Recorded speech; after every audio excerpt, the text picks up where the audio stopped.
পাশের বাড়ির কোটিপতি, লেখক থমাস জে স্ট্যানলি। ভূমিকা। আপনি কি কখনো ভেবেছেন কোটিপতিরা কেমন জীবনযাপন করেন?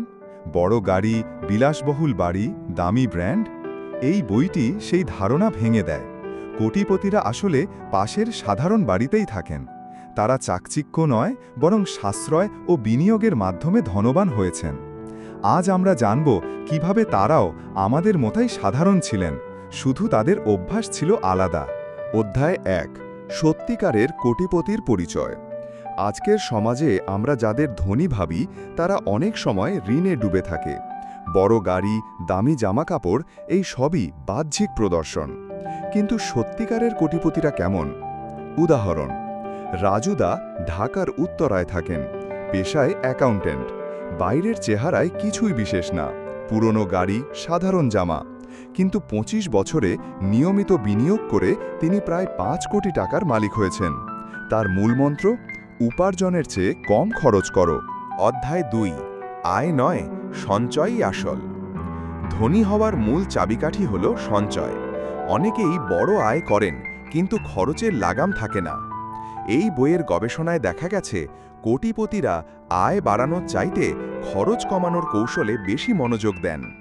উদাহরণ: সাবিনা একজন বেসরকারি স্কুল শিক্ষিকা, মাসে ৪০,০০০ টাকা আয় করেন, কিন্তু তিনি মাসে ১০,০০০ টাকা সঞ্চয় করেন নিয়মিত। অন্যদিকে তার বন্ধু লতা ৮০,০০০ আয় করেও মাস শেষে দেনায় থাকেন। এই পার্থক্যটাই ভবিষ্যতের ধন সম্পদের ভিত্তি। অধ্যায় ৩। বাজেট তৈরি ও অনুসরণ। অধিকাংশ কোটিপতি নিয়মিত বাজেট তৈরি করেন। তারা জানেন কোথায় কিভাবে খরচ হচ্ছে। বাস্তব মিল। অনুপম, একজন আইটি প্রফেশনাল, প্রতি মাসের শুরুতে সব খরচের হিসাব লিখে রাখেন। কোন অ্যাপে কত সাবস্ক্রিপশন ফি যাচ্ছে, কোথায় খরচ কমানো যায়, সব নিয়ন্ত্রণে। ৫ বছরে ২০ লাখ টাকা জমিয়ে ফেলেছেন। এই অভ্যাসই তাকে আলাদা করেছে। অধ্যায় ৪। পারিবারিক শিক্ষা ও মূল্যবোধ। কোটিপতিরা তাদের সন্তানদেরও সাশ্রয়ী জীবন শেখান। তারা সন্তানদের সহজে টাকা আসে না এই শিক্ষা দেন।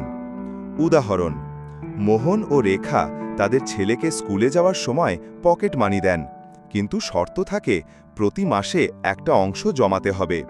ফলাফল: মাত্র ১৬ বছর বয়সে ছেলে নিজের ল্যাপটপ কিনেছে নিজের সঞ্চয়ে।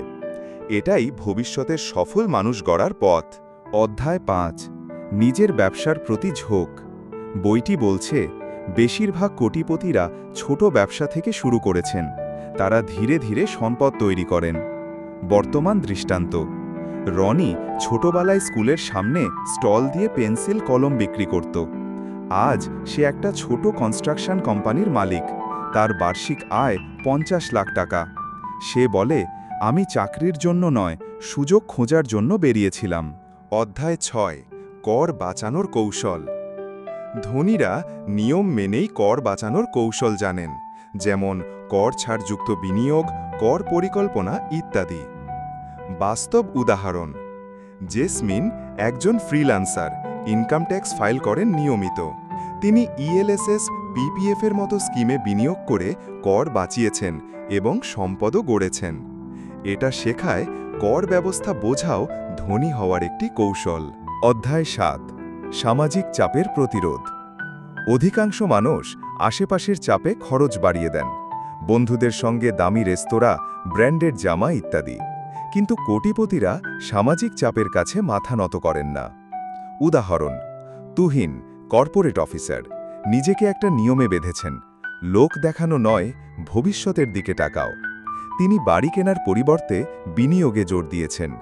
আজ তার ৪টা ফ্ল্যাট ভাড়ায় চলছে। অধ্যায় ৮। সময়ের মূল্য। এই বই বারবার বলেছে, কোটিপতিরা সময়ের দাম বোঝেন। তারা সময়কে সঠিক কাজে ব্যয় করেন, পড়াশোনা, শেখা এবং ব্যবসা বিনিয়োগে মনোযোগ দেন। বাস্তব প্রেক্ষাপট: রুহি প্রতিদিন ১ ঘন্টা ফিন্যান্স শেখেন ইউটিউব বা কোর্স থেকে। তারপর নিজেই মিউচুয়াল ফান্ড, স্টক মার্কেট বুঝে সিদ্ধান্ত নেন। আজ তার পোর্টফোলিও ২৫ লাখ টাকা ছাড়িয়েছে। শেষ কথা: পাশের বাড়ির কোটিপতি আমাদের শেখায়, ধনী হওয়ার জন্য বিলাসিতা নয়, দরকার সঠিক চিন্তা, অভ্যাস ও নিয়ন্ত্রণ। বাহ্যিক চাকচিক্য নয়, অর্থনৈতিক শৃঙ্খলাই একজন মানুষকে সত্যিকারের কোটিপতি করে তোলে। আপনিও কি এই পথ নিতে চান? তাহলে আজ থেকে শুরু করুন। খরচ কমান, সঞ্চয় করুন, শিখুন, বিনিয়োগ করুন।